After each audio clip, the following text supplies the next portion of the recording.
was flying with a crop circle researcher. We were flying to the southwest of the field here, and I went over a fixed route that I do many times, so I know all the fields in the area, and on the way out there was no crop circle in this particular area.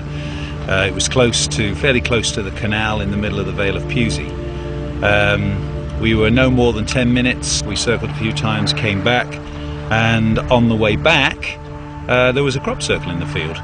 And I pointed it out to the crop circle researcher, and we both agreed that crop circle was not there on the way out, on the journey on the way out. So it must have appeared during daylight within 10 or 15 minutes maximum. And I couldn't see any people in the field, I could see no cars, there were no roads going to the field, just a small farm track. And I couldn't see how it could be made in 10 or 15 minutes.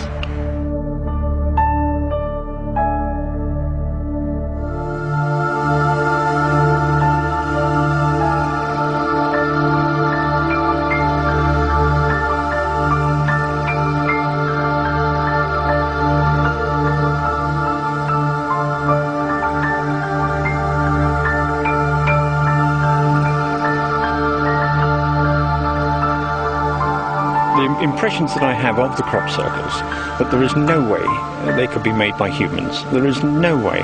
They are so complex, they are so wonderful.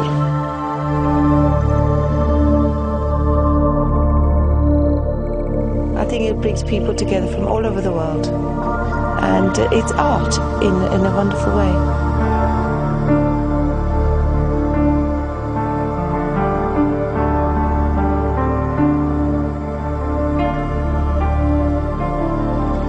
You know, it's so weird. It seems to happen only within minutes. And it's impossible to understand how it's done.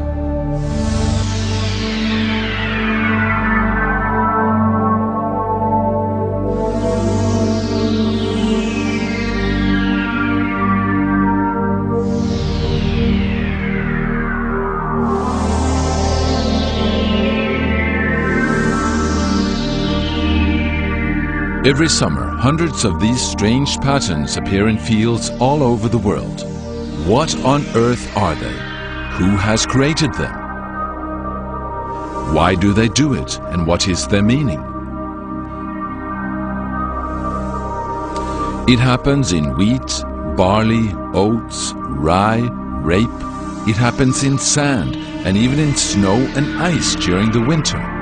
It happens where the landscape can be used as a huge canvas.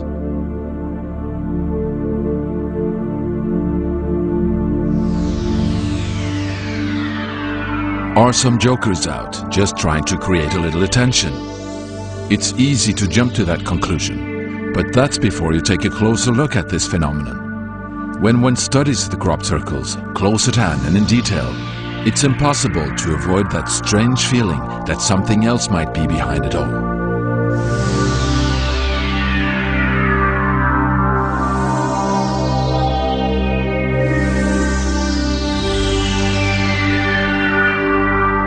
It's impressive to see how the crop has been laid flat. Firstly, the edges have been clean cut, no trampling or bending. It's as though the crop has been combed with a huge comb. From the air, it looks as if a giant stamp has been used in the field. The phenomenon often starts in early summer when the crop is green and continues right up to harvesting.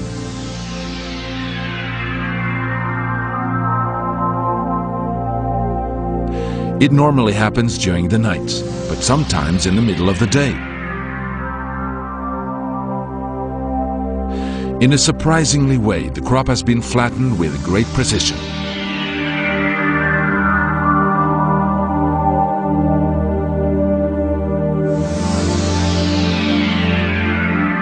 And no formation is alike or seems to be half finished. The complexity varies, but even so, the beauty in the symbols and the overwhelming geometry is really astounding.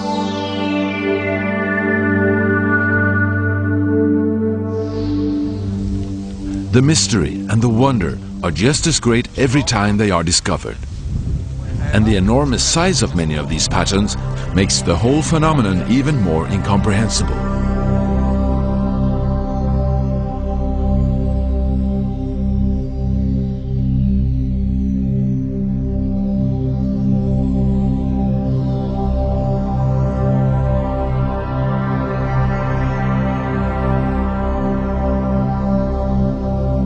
If you look at the Milk Hill Formation, you only had 4 hours of night, I should say, and it was raining. Now, when I went in it first thing in the morning, there was no sign of any mud on the stalks. They were dead flat, and it was very, very meticulous, and there's no way you could put that pattern down in 4 hours of darkness. And you've got to remember, this area of Britain, you're not in total darkness, you're in semi-darkness. Now, I know for a fact that night there were people on the hill, and to make something that big, you would have had to have made a certain amount of noise, and nobody heard anything or saw anything.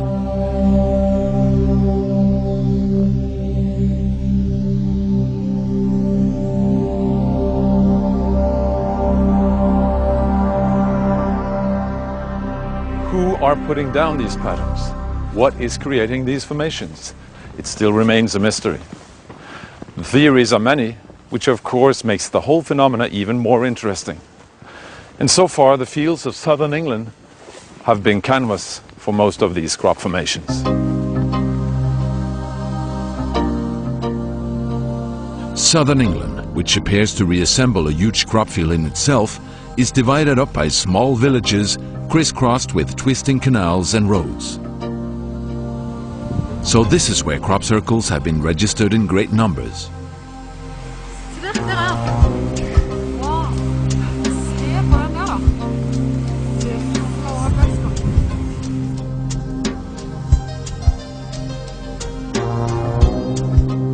The first were already been observed several hundred years ago, and were often seen as the work of the devil, as here, depicted in a copper engraving from 1678.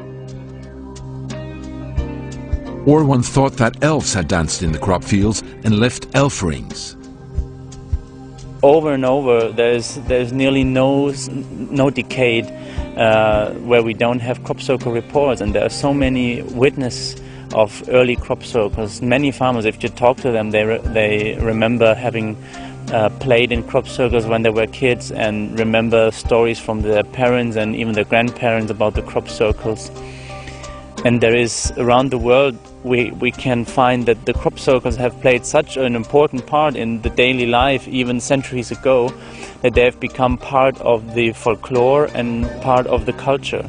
As early as in the 1920s, crop circles were reported frequently in England, but it wasn't until the 1980s and 90s that interest grew, and that's when the dimensions and complexity became truly sensational. In recent years, some 100 to 300 crop circles have appeared here each summer. What is so special about this area? In the southwestern part of England, we find many imposing monuments that are several thousand years old and that still pose many questions to archaeologists and historians, especially the question why. Stonehenge, approximately 4,500 years old, is the most famous. The original outer continuous circle was constructed of huge standing stones, each weighing several tons, with lintels posed very precisely on top of them. What is this and why was it built? No one, in all certainty, can explain.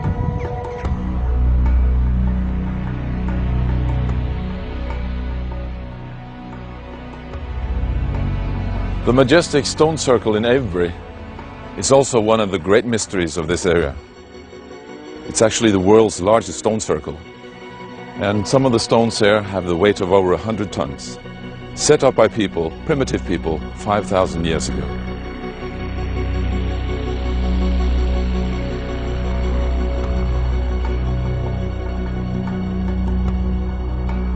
Silbury Hill, the largest prehistoric mound in Europe, 40 meters high and built 4,600 years ago.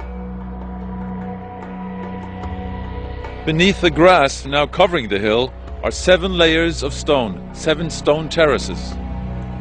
But what the purpose was for building it still remains a mystery. But this is by no doubt built as a tomb. Not very pleasant, actually. And it's from the same period, 5,000 to 6,000 years ago. West Kennet Longbarrow is situated quite close to Silbury Hill and Avebury. But is it just a coincidence that so many of the English crop circles seem to appear close to these ancient sites? A number of white horses, clearly visible in the hillsides, are also characteristic of the Wiltshire area. The white chalk soil is very common here in Wiltshire, and these white horses are exposed by removing the top turf. Some of these horses, the eldest ones, are more than 2,000 years old. So, can the mysteries of the past have anything to do with today's crop circles? Are there special energies in these areas that could attract such rare phenomena? Is it something to do with the water-bearing chalk hills that create special energy? We actually got the databases for a period of 7 years and plotted where every crop formation that was in the databases, and we searched several databases within England, we plotted where those crop circles occurred and then looked for correlations with sacred sites, pilgrim routes, and we found a strong correlation with chalk. And first of all, we thought this was the correlation, but then we thought, well, there's a lot of places with chalk where crop circles don't occur. What's happening there? And as we looked into chalk more, we discovered that actually the chalk is the main aquifer base for southern England. We found that 98% of all crop circles in southern England are located above aquifers, underground water. And to put it in perspective, there's only aquifers under 40% of the landmass of Britain. So the 98% was really convincing statistic. But what we also discovered was that it's not just underground water. It has to be potentized underground water. It's water which is activated by the currents of earth energy which course through the ground, and they're very strong in this Avebury area, for example. Well, there is one view, particularly from people that dowse using rods and pendulums and things, that ancient man instinctively knew where these areas of underground water and where these natural energies were. So ancient man instinctively placed their areas there on the sites where we now have stone circles, burial mounds, whatever, because they were drawn to the same thing that maybe is generating the crop circles today. So therefore it would stand to reason that they would cluster in the same areas as these ancient sites. But it's not only in England that crop circles appear. In recent years, reports have been coming in from all over the world. So crop circles are now a worldwide phenomenon.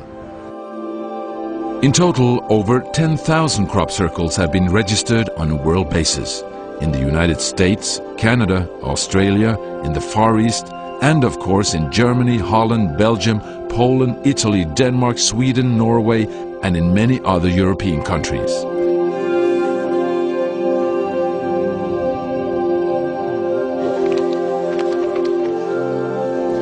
But again, how does this come about? When one looks at the beautiful patterns and the perfect geometry, it's difficult to believe that it's purely a coincidence, a natural occurrence, or just wind that has wreaked havoc on the crop. If that was the case, it might rather have looked like this. Or is it just that people are behind all this? In 1991, two pensioners in England by the name of Doug Bauer and Dave Corley announced that they were responsible for all the crop circles the past 12 years, with the help of planks, ropes and tape measures. But they were quickly shown to be bluffing. It became clear when they were invited to create a crop pattern. Rightly so, there is no doubt that people have been responsible for making some of them.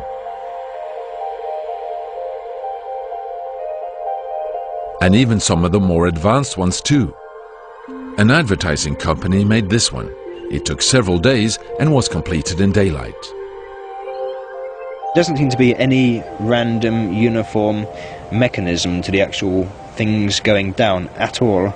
Interestingly, I've seen hoaxes go down and it's taken like 8 or 9 hours to make a fairly basic pattern, you know, and then I've seen highly sophisticated, huge patterns, you know, 1,000 feet wide, and they've appeared in, you know, a few hours of darkness, 3 or 4 hours sometimes, you know. I mean, the British summertime is actually very short nights, you know. We're looking at, gets dark around about, fully dark around about 11 p.m. and it's light again by around about 4 a.m.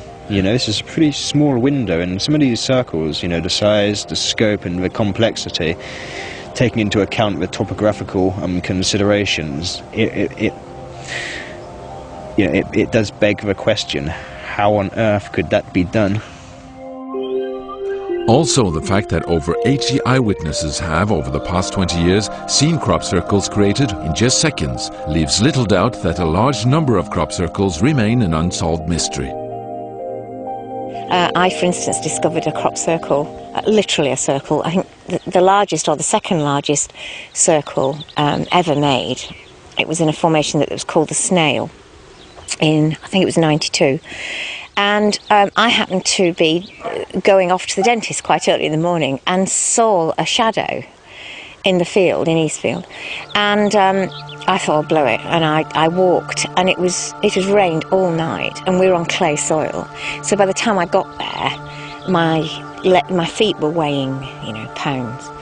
I was covered in clay, and I can honestly say that that circle was pristine. There wasn't any dirt on it anywhere, and I just know that if people had trampled on it, even in bare feet, they would have left a lot of mud and a lot of marks. So I personally don't believe that they're all man-made by a long way. I have the feeling that it has to be done probably from some external force, and we just don't know the technology that they're using. It's something that we don't know exists, I think. I used to think that it was man-made, and okay, there are man-made circles about, but I think when you analyse them closely, this has got to be done by some external force, and I should think it's some technology that we just don't know, we haven't come across it yet, we're still learning. There are many theories as to what might be behind the crop circle phenomenon, from extraterrestrials to earth energies, earth spirits, or perhaps even a natural weather phenomenon. Nobody's really sure. And I guess that's really the big question in the crop circles. It's something that everybody talks about all the time. A paranormal phenomenon for everyone to see. And every summer people are gathering from all over the world to study this. And if not for any other reason, the crop circles obviously have the ability to make people interact.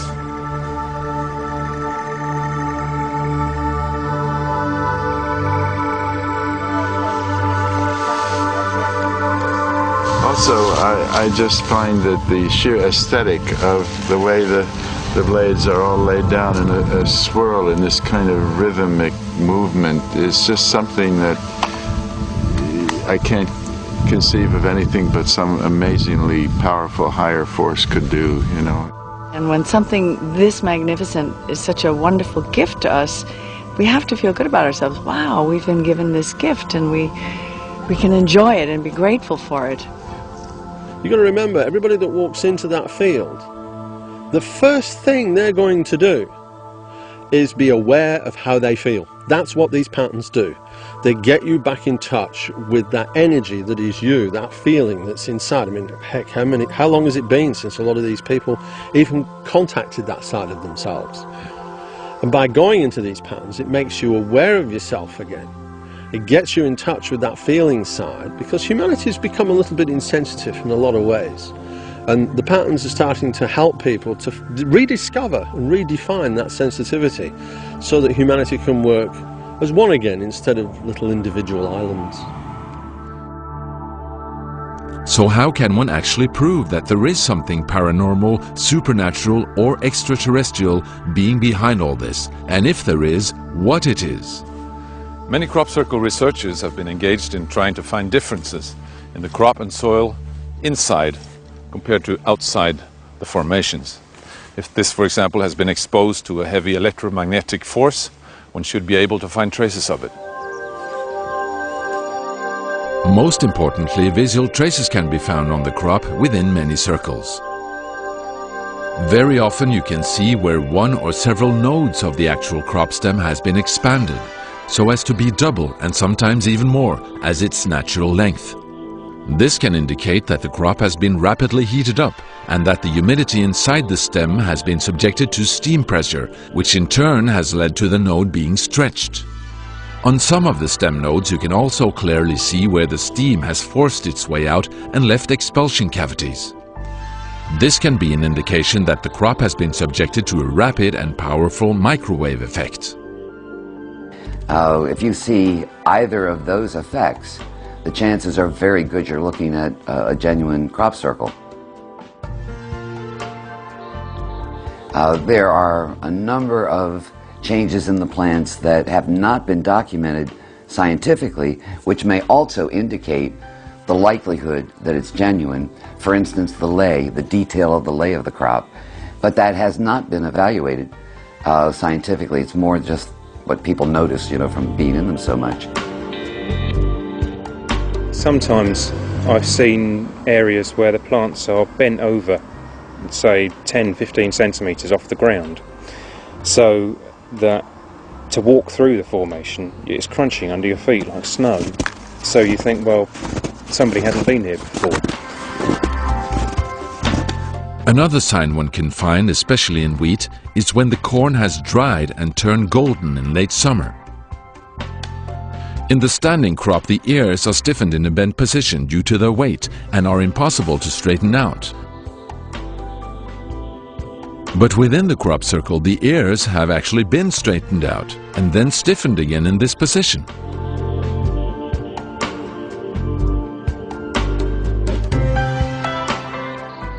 The research group BLT Research, which is running scientific publicized research on crop circles, is also engaged in a systematic trial of the soil and have often found strange metal particles in the upper layers of the soil within the crop circles. A specialist from America is analyzing these tests. And he pulverizes the dirt and then runs it through various grates, and with very strong magnets draws out the magnetic particles, weighs them. Well, weighs the whole soil sample first, then weighs the amount of particles, so we know how many particles per gram of soil. Then, once we've done that, extracted them, we send them off to the West Coast to a mineralogist who does SEMEDS. And the idea then is to determine what they're made of. The soil work indicates the presence of a magnetic iron, tiny little spherules of magnetic iron. And it's not only their presence which is of interest, it's the manner in which they're distributed. Frequently around the periphery of these circles, sometimes distributed linearly, indicating a delivery system that's fairly sophisticated. This research group has also found interesting effects tied to the growth of the crop within the circles. Some of the results clearly show that when those energies, when this crop circle making system impacts the plants, if they're not mature, if the seed is not formed, what happens is that those seeds are dehydrated, they don't mature properly, and they don't produce new seeds, new plants. If that were to happen all over the world, simultaneously we'd lose our food stock. Obviously that's important. In addition, the germination work shows that when these energies impact the plants, later on when the seed is fully developed, then you get this very energized effect. Levengood and Burke were able to demonstrate that that was due to these very precise electrical pulses. And out of that grew their discovery